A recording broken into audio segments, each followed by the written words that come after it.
Buenos días a todos y muchísimas gracias por haber elegido el track A y estar en esta ponencia que espero que os guste a todos.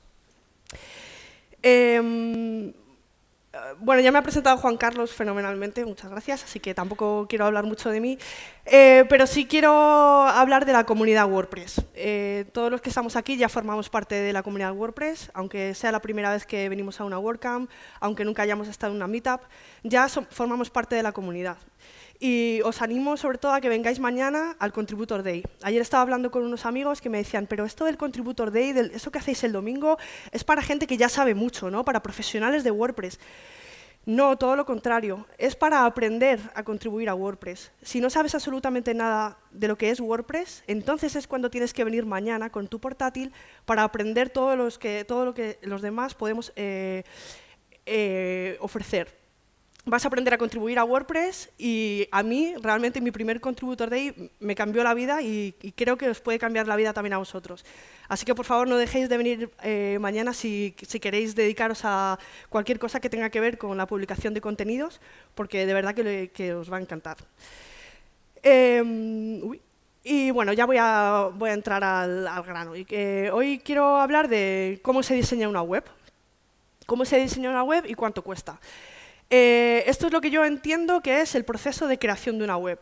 Desde la investigación, siempre parte de una investigación, o bien de las necesidades del cliente, también del mercado. Siempre se empieza con una incógnita, ¿no? Después tenemos que tener un contenido, hacemos un boceto, preparamos la página web en estática, después la página web dinámica. Después maquetamos en HTML, CSS, JavaScript. Voy a hacer un recorrido ahora rápido, pero después vamos parte por parte, no os preocupéis, que os veo ahí. Después lo integramos con WordPress, que esto también es algo importante. Hay gente que piensa que cuando utilizamos WordPress para crear una página web no utilizamos ni HTML ni CSS. No, siempre primero tenemos que tener una plantilla desarrollada con HTML y CSS. Lo podemos adquirir de un tercero o desarrollarla, maquetarla nosotros mismos, pero siempre WordPress necesita de ese código, ¿no? Después lo integramos con WordPress, lanzamos la web, siempre tenemos que hacer un test y una web con WordPress nunca acaba, siempre necesita un mantenimiento. Entonces, vamos a ir ahora paso por paso, ¿no? Cuando el cliente contacta contigo y te dice que necesita una página web, lo primero que surgen son preguntas. El cliente te dice, bueno, es una web sencilla, de 4 páginas, dame precio, ¿no? Sí, ¿no? Pasa, ¿verdad? Os ha pasado a todos. Pasa. Entonces, nosotros lo que tenemos que hacer es hacerle un montón de preguntas. ¿Qué tipo de web necesitas? ¿Para qué la quieres? ¿Qué es lo que quieres comunicar? ¿Qué sensación quieres que los usuarios tengan cuando accedan a tu página web? ¿Qué quieres que haga la web? ¿Necesitas que los usuarios hagan algo en la web? ¿Simplemente quieres que se informen? ¿Quieres que te devuelvan algún tipo de contenido? A partir de ahí empiezan las preguntas, ¿no? Yo en esta presentación solo voy a hablar de la parte de diseño. Pero cuando diseñamos la web, aunque no vayamos a programar nada, bien porque lo vayamos a derivar a un tercero o bien porque no nos dediquemos a eso, ¿no? Siempre tenemos que tener en cuenta para qué se va a utilizar esa web, ¿no?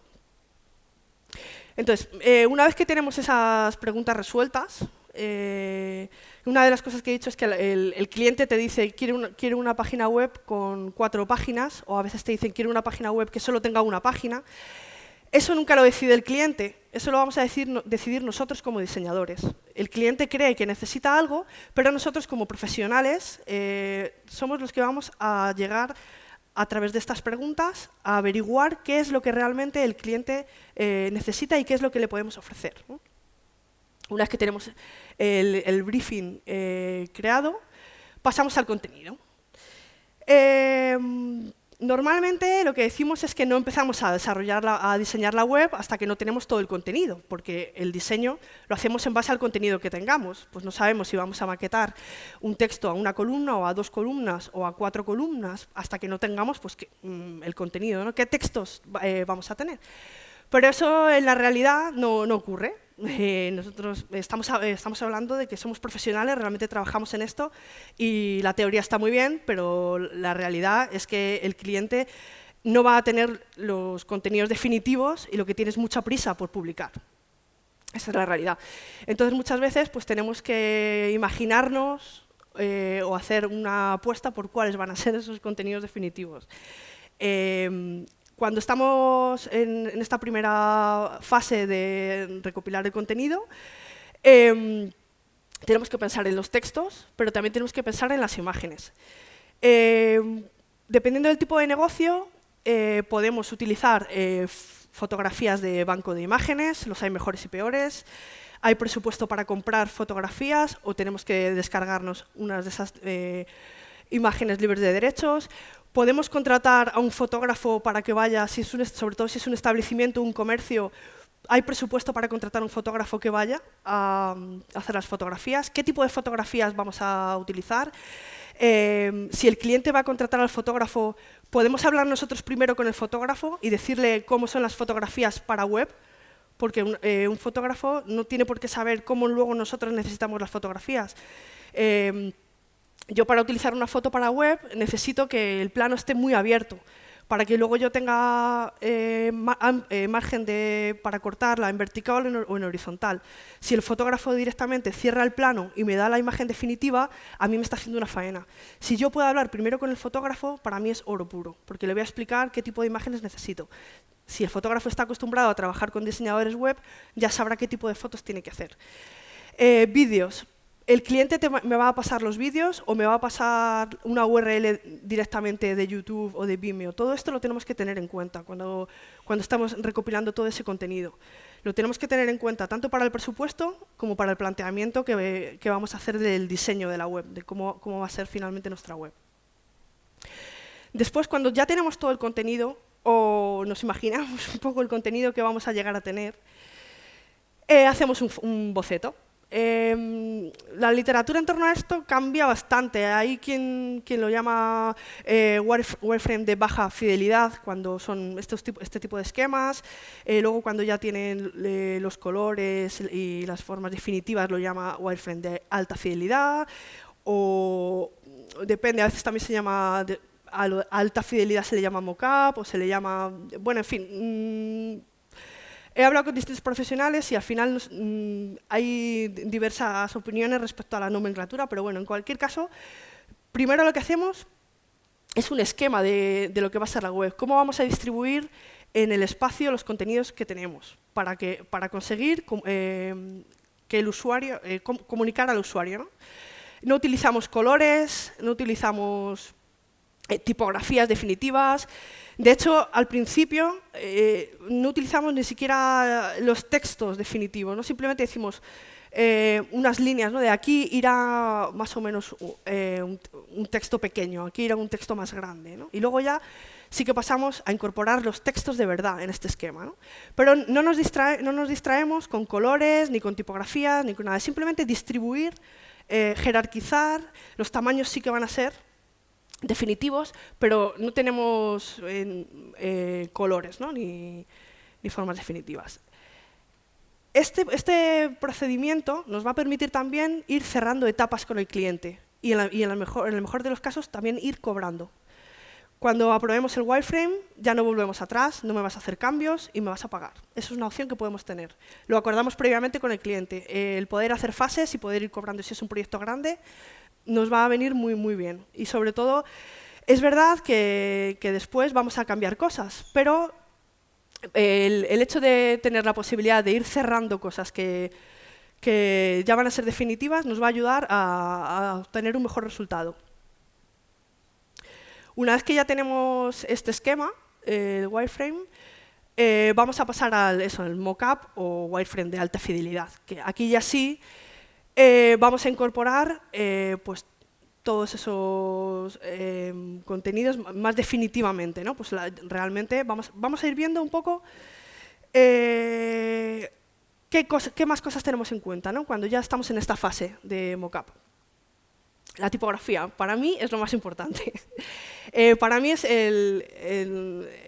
Jeffrey Thelman, que no sé si le conocéis, es un diseñador muy famoso, dice: la tipografía de la web es el 90% y el otro 90% es el espacio en blanco, ¿no? Yo estoy totalmente de acuerdo con esa afirmación. Cuando estamos haciendo el diseño de la web, tenemos que pensar en qué tipografía vamos a elegir. La tipografía va a comunicar el estilo que le queremos dar a la web, ¿no? También vamos a decidir si tiene que ser una tipografía más legible o no es tan importante que sea legible, una tipografía para los titulares quizá y otra para los párrafos, o nos vale solo con una tipografía. Es una de las decisiones que el diseñador toma. Después vamos a decidir el tratamiento que vamos a hacer a los textos, y es lo que estudia la tipografía responsive, que no sé si es de mala educación autorreferenciarse, pero en WordPress TV tenéis unos vídeos muy chulos de una tal Ana Cirujano, que está fenomenal, sobre este tema. Una vez que tenemos definida toda esta tipografía, ¿no? Cómo se van a comportar los textos, pasamos a la paleta de colores. Normalmente se definen unos 8 colores. Para mí es muy útil la referencia de Google, del Material Design, y la utilizo bastante, ¿no? Es definir unos colores primarios, unos secundarios, colores para los divisores. Definimos una paleta para la web y utilizamos esos colores. No nos podemos salir de esa paleta porque va a formar parte de la hoja de estilo, y la hoja de estilo que utilicemos en la web va a ser fundamental, ¿vale? Entonces, tipografía, colores, tamaño, los márgenes, también lo vamos a decidir en este punto. La interactividad. Los botones, desde mi punto de vista, es una oportunidad de oro para transmitir.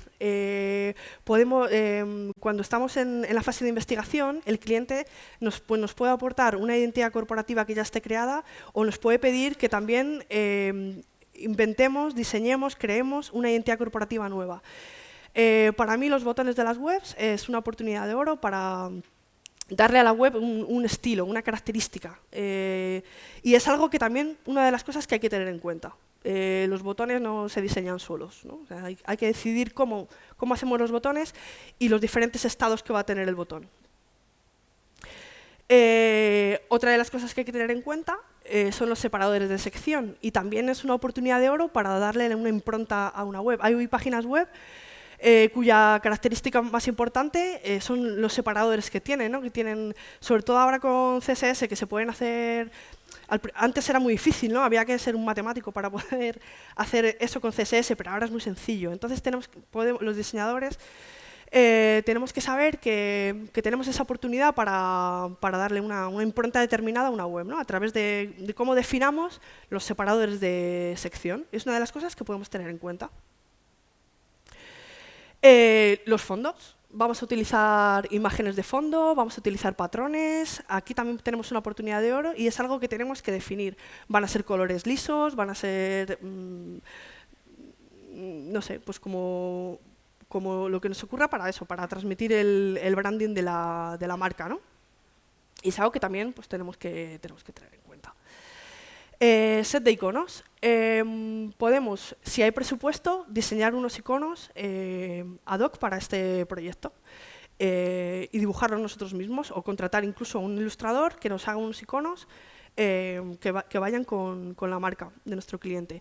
Si no hay presupuesto o lo que sea, o no es pertinente o no es tan importante, pues podemos utilizar unos iconos, pero también vamos a tener que tener esto en cuenta, porque vamos a tomar una decisión de elegir esos iconos. Es un trabajo del diseñador y también hay que pues, tenerlo en cuenta, ¿no? Estos son los dash icons de WordPress, que podemos utilizarlos. Tratamiento fotográfico. Tanto si utilizamos lo que hablábamos antes de las fotografías, ¿no? Tanto si nos las bajamos de un banco de imágenes de pago o de libres de derechos, como si contratamos un fotógrafo, nosotros como diseñadores tenemos que tomar una decisión de qué vamos a hacer con esas fotos. Y también es una muy buena oportunidad para definir, para que las fotos estén alineadas con el branding de nuestro cliente, ¿no? Y tenemos que, eso es otra decisión que tenemos que tomar y que hay que tener en cuenta. Vamos a poner todas las imágenes redondas, o le vamos a poner que estén siempre en blanco y negro y cuando pases el ratón se pongan de un color determinado o del color de la imagen. Vamos a ponerle... A lo mejor por experiencia de usuario pues necesitamos que si el animal es un mamífero, que tenga el color de los mamíferos, que en este caso es el amarillo. En fin, esto también lo va a decidir el diseñador y también es una de las cosas que tenemos que tener en cuenta cuando nos piden el presupuesto, ¿no? Que vamos a tener que tomar esta decisión. Aprovecho para decir que el diseño también puede generar locking. No solo una mala programación. Cuando nosotros utilizamos Photoshop para recortar una imagen o para pasarla a blanco y negro o para ponerle una banda amarilla abajo, estamos haciendo una muy mala práctica, porque esto siempre hay que hacerlo con CSS. Nosotros a la página web siempre vamos a subir la imagen optimizada, pero en bruto. Nunca le vamos a hacer este tipo de acciones. Esto se hace por CSS. ¿Por qué? Porque si el día de mañana queremos hacer un cambio, por CSS es muy sencillo cambiarlo, pero si subimos la imagen ya modificada, vamos a tener que bajar la imagen y si tenemos esa imagen en bruto la vamos a poder modificar, pero puede que esa imagen incluso haya desaparecido, la hayamos machacado y ya no contemos con ella. Con lo cual tenemos que tener siempre en cuenta que esto no genere dependencia, se hace con CSS. ¿Vale?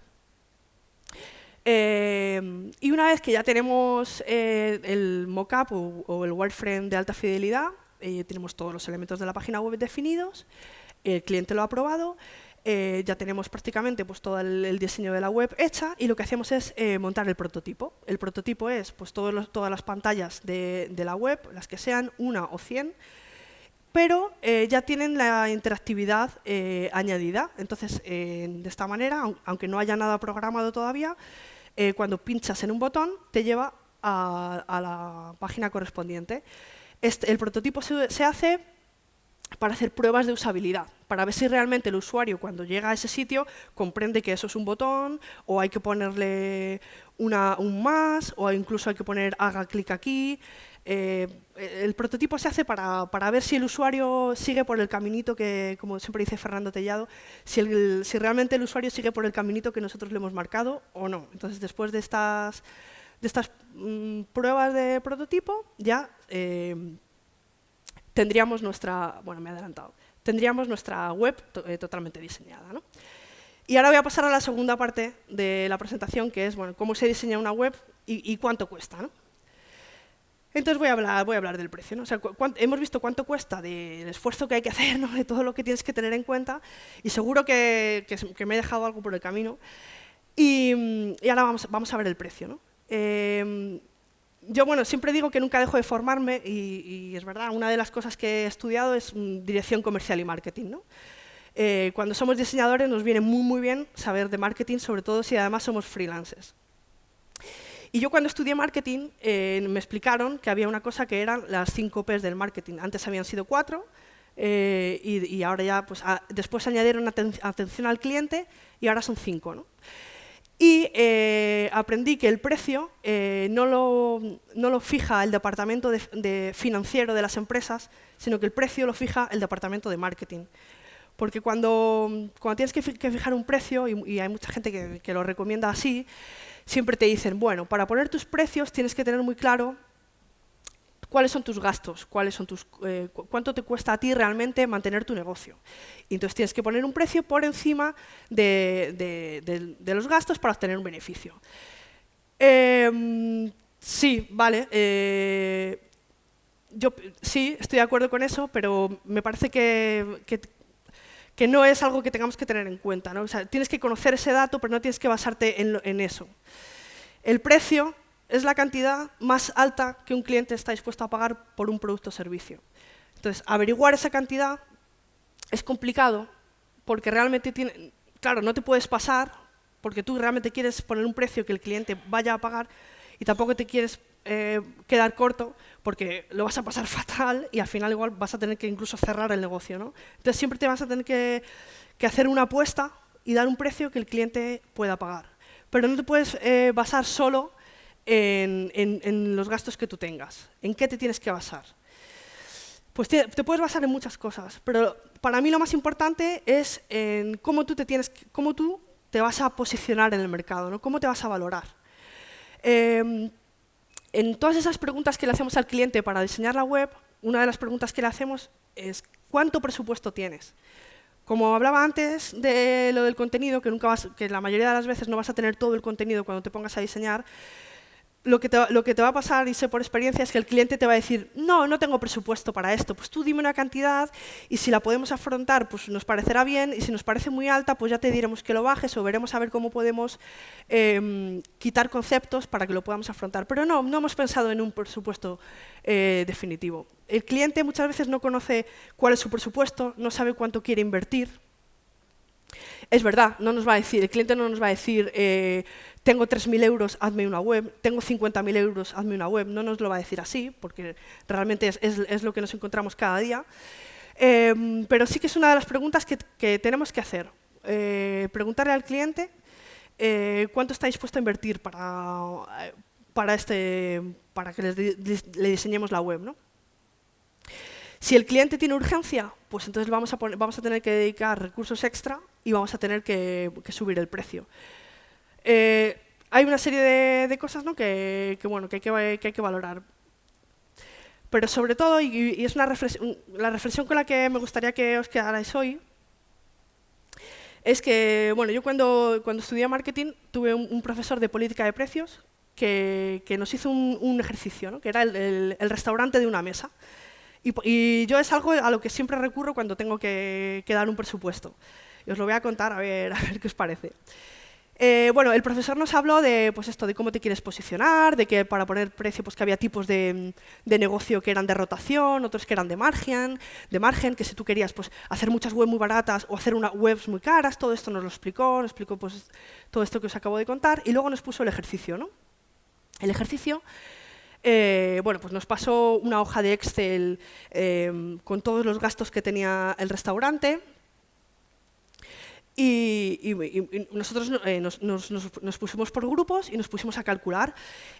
Vale, si es un restaurante que tiene solo una mesa, solo va a poder, que tiene 8 comensales, solo va a poder dar una cena por día, entonces vale, vamos a dividirlo.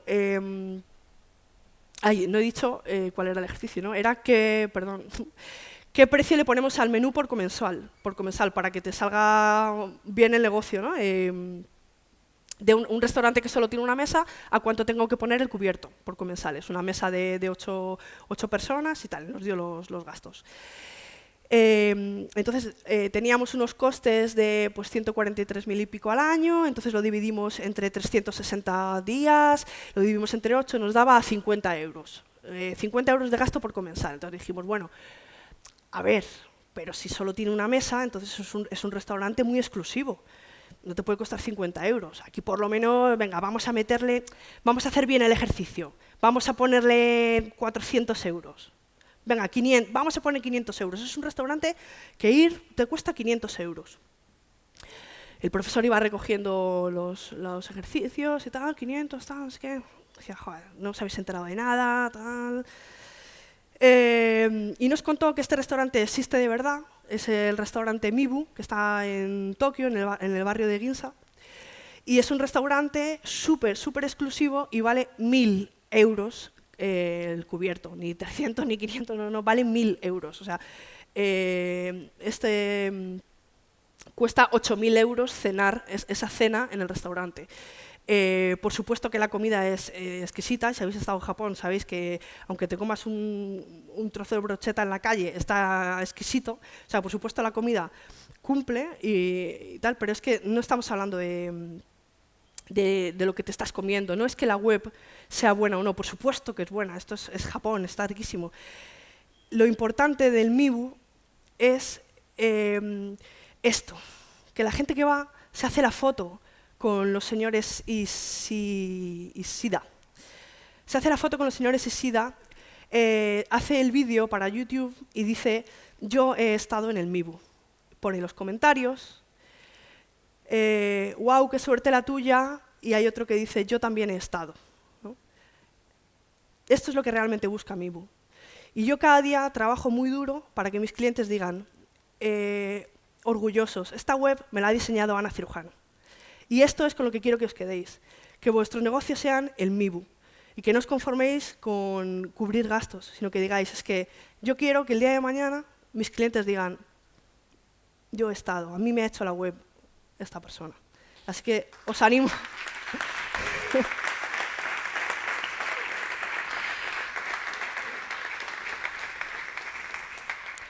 Es que ricasco.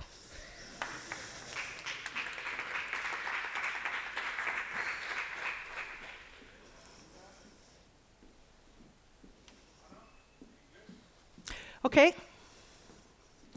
I'll do my best. No. Question in English. Tú Okay, puedes okay. answer Okay. en español. Gracias por la presentación. It was amazing. I need to ask you, how do you get paid? You showed us the overall, but do you break it down in many steps or just 1, 2, 3, like down payments, somewhere in the middle, and then full, payment in full? Depende del proyecto. Si es un proyecto muy grande, lo mejor siempre es ir por partes. Si es un proyecto pequeño, siempre pido al menos el 50% por adelantado. Aunque a veces tengo que ofrecer 3 pagos, 40% por adelantado y luego 30, 30. Pero siempre necesito que el cliente ponga de su parte. Porque yo en el momento que recibo la petición, ya me pongo a trabajar. Entonces, siempre cobro algo por adelantado.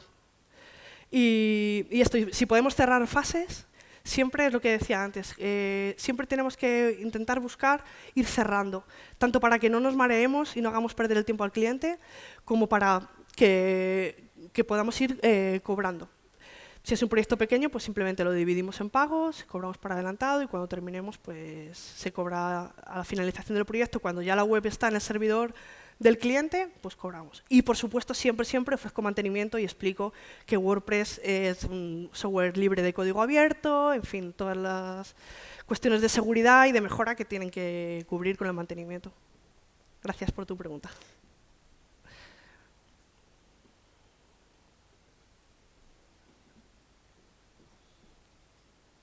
¿Tenéis hambre,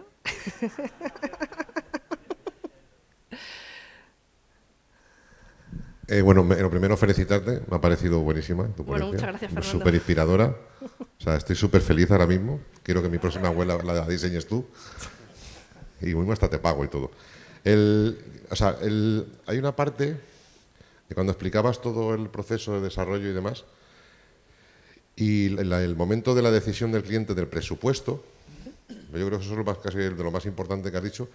Eso nos cuesta mucho, o sea, no usas analogías, por ejemplo, para explicárselo. Yo estaba pensando, mientras tú lo estabas explicando, decir, es verdad, lo que cuesta muchas veces, nos cuesta decirle a un cliente, ¿cuánto presupuesto tienes? Yo lo he hecho toda la vida, porque he comprado muchas cosas en el mundo de la empresa. Y cuando tú, por ejemplo, fíjate, una cosa haces una vez en la vida, te vas a casar, por ejemplo, vas a comprar el traje de novia, que he estado viendo esta mañana un programa esto de novias y tal, soy muy fan. Y lo primero que te preguntan es, ¿cuánto presupuesto tienes? Y a nadie le extraña, y sin embargo, a nosotros parece que nos cuesta mucho, ¿no? O sea, ¿tú crees que es una barrera que es más nuestra que del cliente? ¿O hay alguna manera de explicárselo al cliente para que no le caiga mal? ¿Sabes? Como decirle, bueno, ¿en qué rango de precios nos movemos? O sea, algo así. ¿Tú qué es lo que mejor te ha funcionado? Sí, a ver, a mí yo también, esa pregunta me sirve para ver qué tipo de cliente es. Si es una persona que está mandando 18.000 emails por todo Internet y que realmente no le interesa mi trabajo, sino que simplemente está, pues, oye, esto de una web, ¿cuánto valdrá? ¿No? A ver, ¿esta qué precio me dice? A ver si me va a decir 100 euros o me va a decir... Pues yo lo primero que le digo es darle una orientación, efectivamente. Le digo, bueno, pues esto te puede costar de tanto a tanto. Y ya si me dice, me cuadra, hazme el presupuesto, entonces ya me pongo a trabajar. Pero es verdad que sí, más o menos hay que dar una orientación. Yo también lo que hago con los presupuestos siempre es desglosar absolutamente todo lo que hago, como he hecho aquí. No, es que no es pinta y colorea, es que yo tengo que tomar un montón de decisiones. y que además soy una diseñadora profesional, que voy a tener en cuenta muchísimas cosas que a lo mejor el cliente no tiene, ¿no? Entonces, que al final hacemos una labor de consultoría. Lo del presupuesto, pues sí, es darles un rango de precios, una orientación. Probablemente, ¿sabes qué pasa? Que yo creo que también las profesiones que somos más creativas nos cuesta darnos cuenta de... ¿Perdona? Ponernos precio. Claro, ponernos precio. Y también hay algo que se hace, que los programadores sí pueden hacer o lo hacen con más facilidad, que es decir, mira, yo tengo este precio ahora, pero es que yo a lo mejor estoy 60 horas pensando cómo puedo inspirar o cómo puedo dar una sensación de calidez. Y yo no te puedo cobrar 60 horas. O a lo mejor se me ocurren 5 minutos. O a lo mejor es algo que yo qué sé, pues eso. Entonces no puedo cuantificar el precio ahora, como sí puedes hacer cuando estás maquetando, ¿no? Entonces, claro, pues sí, efectivamente, puede que seamos nosotros que tengamos que aprender a la hora de hablar de precios, pues que no nos importe tanto, seguramente. Bueno, gracias, Fernando. Buenas, Ana. Ha sido genial la charla, ¿eh? Me ha gustado gracias. mucho. Gracias. Pues compartiendo con lo que dice Fernando, a mí lo que me funciona un poco sería la intuición un poco, ¿no? De cuánto podría estar dispuesto a pagar ese cliente por mi trabajo. Evidentemente, si lo puedes preguntar, pues es genial, ¿no? Esto sería uno, ¿no? Y luego sentirme realizado, es decir, como tú dices, yo no trabajo, por ejemplo, por horas, que hay gente que lo hace y me parece genial. Entonces, ¿cuánto estoy dispuesto? O sea, ¿qué es lo que quiero cobrar por este trabajo para sentirme realizado? Porque en el mundo web tú le vas a dedicar más horas seguramente de las que les podrías presupuestar si lo haces por horas. Entonces, yo hago esta combinación. Pero no, me parece genial, ¿no? Si tú eres capaz de preguntarle en todos los casos y demás. Y normalmente, entre estos dos baremos, me suele funcionar bastante bien. No sé si... Tú haces diseño y desarrollo, las dos cosas. Sí. Y bueno, la idea es un poco eso. Evidentemente, ya te digo, es que si lo hiciera por hora, siempre... Yo creo que palmaría, seguro. Claro, es que lo de las horas para mí es igual que lo que hablábamos de lo de los gastos. Que yo lleve una vida austera y humilde no quiere decir que yo tenga que cobrar poco. O sea, yo no me puedo fijar en mis gastos. Yo tengo que fijarme en lo que yo te estoy ofreciendo. En lo que... Yo tengo que, para el precio yo te miro más a ti que a mí. ¿Qué tiene que ver? Y si yo quiero llevar una vida... pues de mucho lujo, ¿te voy a cobrar más? ¿No? Los gastos, es que no... A ver, eso, por lo menos llegar al break-even, pero es que es un dato simplemente que hay que conocer, pero no en el que basarse. Y para mí lo de las horas es lo mismo. Y yo creo que está claro que cuando tienes más proyectos, tú tienes más confianza en tu trabajo y te dan te dan menos miedo realmente lo que decías, ¿no? De pedir el máximo dinero posible, ¿no? El precio más alto por el mismo trabajo. Que eso también está muy Exacto, guay. claro. Y cuando también sabes realmente lo que cuesta hacerlo y lo que pasa realmente, y no te basas tanto en la teoría o lo que te han contado, sino que realmente tú sabes lo que le vas a ofrecer al cliente y sabes que se va a quedar tan contento que lo va a pagar tan a gusto. Sí, porque sí, es que además luego es eso, es lo mejor. que cuando nos ofrecen un buen servicio es que lo pagamos y nos quedamos tan contentos. Tampoco hay que tener miedo a eso, a confiar en que el cliente va a disfrutar pagando pues, por nuestro trabajo, ¿no? Sí, genial. Que muchas veces también es eso, pues eso, el complejo de inferioridad, el síndrome del impostor, pues contra todo eso tenemos que lidiar, claro.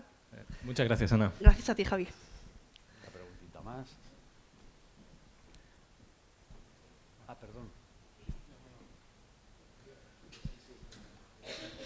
No, hola Ana, felicidades, tío. Bueno, muchas gracias. Yo lo que quería comentar y añadir a lo que preguntó Fernando, el problema que tenemos realmente es que vienen a decirnos cuánto cuesta. Entonces, lo que nos cuesta a nosotros es preguntarle al posible cliente es cuánto tienes. O sea, no puedes preguntar, esto no... realmente la encrucijada que tengo yo, ¿no? Para decirle cuánto pasta tienes. No, el tema es...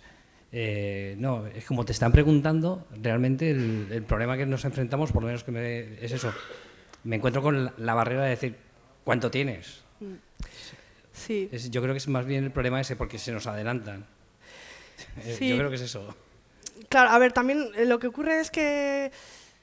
A ver, y también pasa mucho en el mundo WordPress, ¿no? Lo hablaba el otro día con Mauricio Helves, ¿no? Decía, claro, es que hay mucha gente que no sabe de WordPress, pero necesita el dinero y entonces se dedica a esto sin saber, ¿no? Que también eso pues, daña la marca WordPress, porque hay gente que realmente está dando un producto o un servicio de una calidad pésima, pero es WordPress, ¿no? Por la facilidad que tiene WordPress de publicar, ¿no? Para cualquier persona que aunque no tenga conocimientos técnicos. Claro, esa persona también al pedirte precio te está preguntando, ¿tú eres de los de 100 euros o tú eres de los de 100.000 euros? Claro, pero por eso nosotros le tenemos que devolver al cliente. Y también hacemos esa consultoría, ¿no? Realmente, cualquier comercial te va a decir, cualquier vendedor, porque a mí también me gusta decir, mira, yo soy vendedora, no comercial, vendedora. Yo vendo y estoy muy orgullosa de vender, ¿no? Porque también es eso que nos da. Entonces, un buen vendedor es el que hace más preguntas, ¿no? ¿Para qué lo quieres? ¿Qué quieres conseguir? Y ahí es donde está el precio. En eso, ¿no? En qué necesidad te voy a... qué dolor, ¿no? Que se dice ahora mucho con la experiencia de usuario. ¿Qué dolor te voy a solucionar? Y entonces, en función de eso es de lo que ponemos el precio, ¿no? Ni siquiera del dinero que tiene, porque es que si no tiene dinero, a lo mejor lo tiene que conseguir.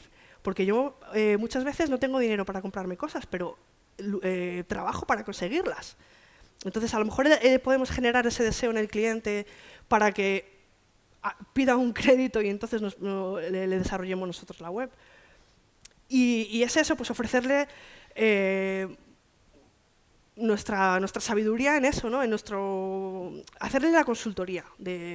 Mira, yo tengo un restaurante, te puedo ofrecer marisco o te puedo ofrecer unas aceitunas. Si yo abro una lata y te sirvo las aceitunas, no te voy a cobrar mucho. Y sí te lo puedo hacer, tengo aceitunas. Sí, y yo te pongo, bueno, si tengo tiempo, porque a lo mejor estoy ocupada sirviendo el marisco, ¿no? Y no tengo tiempo para ponerte las aceitunas. Pero bueno, también ¿para qué sirve la comunidad WordPress? Para conocer a todo tipo de perfiles. A lo mejor yo tengo un amigo que solo abre latas de aceitunas. Te puedo pasar su contacto. Y yo me ocupo del marisco. O incluso yo no llego al marisco, este plato no lo sé cocinar, pero tengo el teléfono de quien sí te lo puede hacer. Tengo el teléfono del Mibu, te lo paso. Entonces es eso, ¿no? Que es una labor, pues mira, muchas veces se dice, estamos el 80% pensando y el 20% desarrollando, ¿no? Yo añadiría, y el 80% viendo a ver qué es lo que realmente tenemos que hacer, ¿no? Definiendo el proyecto con el cliente y viendo a ver qué servicio. O incluso pues, podemos hacer fases si el cliente te dice, mira, es que yo quiero que me lo hagas tú, pero tengo tanto, que eso también me lo han dicho. Mira, Ana, tengo este presupuesto. A veces pasa. ¿Me puedes hacer una web con esto? Y yo digo, mira, puedes salir con esto. Podemos empezar aquí y luego vamos viendo cómo vamos a ir mejorando, ¿no? Salimos con un proyecto Lean, como se suele decir ahora, ¿no? Lean Startup. Pues también le podemos decir eso. Bueno, que yo me enrollo y que tenemos todos mucho hambre, ¿no? Sí, un par de preguntitas para... Yo voy rápido. Lo primero, tipografía será buena. Esta es genial, ¿eh? Bueno, muchas gracias, Jonathan. Después, preguntarte, hemos visto muy completa la presentación, pero en la parte de boceto y mockup, ¿te reúnes con los clientes, se los mandas directamente por correo, que lo analicen ellos? Ahí es un punto que siempre estamos en la discusión de cuántas reuniones hacemos con el cliente, cuántas no hacemos con el cliente. Mira, con respecto al tema de reunirse con el cliente, últimamente y cada vez más la gente que asesora a emprendedores les recomienda que no se reúnan con el cliente y que intenten hacerlo todo en remoto porque el tiempo vale mucho y tal. Yo disfruto muchísimo reuniéndome con el cliente y además me aporta muchísimo para luego el proceso creativo. Un restaurante me pide una página web. Yo voy al restaurante y descubro que tienen un papel pintado en la pared que es flipante, que le puedo hacer una foto y lo puedo poner de fondo en la web. Si tú me has mandado un formulario y yo te hago la web, ¿cómo descubro yo que tienes unas ventanas, que tienes una... Al final ese es el branding, ¿no? Contar una historia a través de elementos, de botones, Pero es que para eso, si tú vas, conoces al cliente, al final te cuenta pues, cosas de su familia, incluso pues eso, si es un comercio, un restaurante, algo físico, pues puedes ver la arquitectura del edificio y de ahí puedes sacar cosas para luego que la gente cuando entre en la web pueda tener una experiencia parecida a cuando visita el negocio. Y en las reuniones con el cliente, sobre todo en la fase inicial, puedes obtener muchísima información que te va a facilitar luego el trabajo. Con lo de los mockups, pues depende. Si yo puedo enviarlo, dependiendo también del nivel de conocimientos que tenga el cliente va a entender, cuando yo le envíe ese esquema, me va a decir, pero Ana, que esto está negro, pero dale color. Entonces yo tendré que explicarle, bueno, pues vamos a ir por fases, dependiendo del tipo de cliente, pero a mí me gusta mucho reunirme. Y yo viajo mucho y me gusta mucho trabajar en remoto, pero también me encanta eso, reunirme y tener una relación con el cliente. Y entonces eso pues depende. Depende de la necesidad. Si tú lo puedes resolver, todo lo que puedas resolver fácilmente, pues no haces perder el tiempo a nadie, ¿no? Pero que luego que en esas reuniones se puede obtener muchísima información, que puede ser muy valiosa para luego atajar. A mí me gustaría aportar múltiples reflexiones con respecto a esto. Primero, hemos visto antes las primeras slides de lo de 350 euros. Bueno, era Rosa las que lo sacaba, pero primero, explicarle al cliente si quiere comprar un producto o un servicio. ¿Vale? Porque cuando vamos donde clientes, supongo que nos habrá pasado a muchos de nosotros, nos hemos plantado allí con un presupuesto de 1.000, 2.000 y 5.000. Y tú te lo lees desde la perspectiva profesional y la tabla de características del producto más o menos encaja. Entonces dices, ostras, ahora cómo empiezo yo a explicarle a este señor que uno y el segundo y el tercero no tienen nada que ver. Vale, pues bueno, ya como decía Fernando, que se acaba de marchar, primero explicarle el tema de los coches, ¿no? Que no es lo mismo que un Dacia te lleva de aquí a Madrid, igual que un Audi, pero no son lo mismo, ¿verdad? Y lo tenemos todo clarísimo, todos lo tenemos clarísimo. Entonces, explicarle el tamaño de su web, lo que es el tamaño de su web, explicarle la dedicación que vas a tener, la disponibilidad que vas a tener, los recursos que estás implicando, cómo vas a hacer el proyecto, qué procesos vas a seguir, volumen de reuniones. Mira, es que mínimo me voy a tener que reunir contigo entre 4 y 7 veces. Y si eres muy pesado se me puede ir hasta 10 la cosa. O sea que estoy encima asumiendo unos riesgos enormes cada vez que cierro un proyecto web. Y pienso que el problema principal es nuestro, porque me arriesgo a decir delante de todos vosotros que el 70% de los que hace proyectos web pierde dinero. Pierde dinero. Algunos lo saben y otros no lo saben o no lo quieren saber.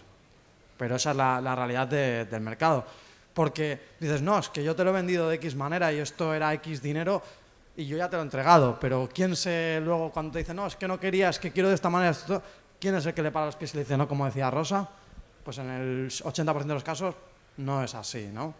Pues si no tenemos más clientes, pues si no, mira qué malos son estos, qué tal, qué cual.